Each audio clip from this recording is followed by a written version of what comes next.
नंगौ बे समाव आं दं बाक्सा जिल्लानि सिङाव थानाय जे बाक्सा जिल्ला बिजिरसालि बे बिजिरसालि न'आव आं दङ।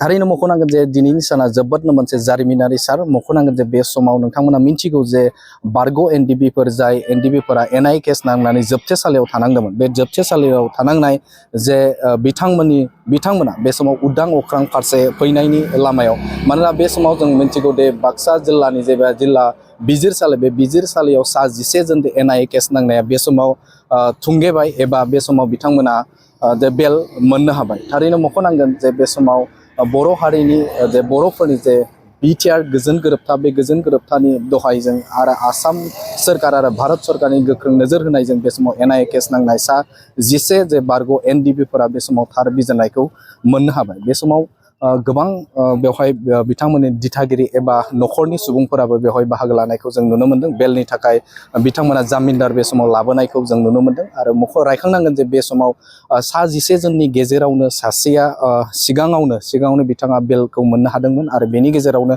सा 10 जन बा सा 10 नि गेजेराव सासे जों एमबाथा, बे एमबाथानि जे न'खरनिफ्राय जे बेल लानो थाखाय बेवहाय जामिनदार लाबोआखै, जायनि थाखायनो बिथांनि जे बेल अर्डारा बे समाव थाबथागोनखौ जों मोन्थिनो मोन्दों। आरो बेवहाय जों मख'नांगोन जे सा 9 जना दिनैनि सानाव सा 9 जना दिनैनि सानाव बेल मोनगोनखौ बा बेलनि थाखाय बे समाव थियारि जानायखौ जों मोन्थिनो मोन्दों। आरो रायखांनांगोन जे बे समाव बिटिआर गोजोन गोरोबथा, बे गोजोन गोरोबथानि दहायजों बे समाव नैबे समाव जे उदां अख्रां फारसे फैनायनि लामायाव बारग' एनडिबिफोरा एनआइ केस नांना थानाय गोबां जे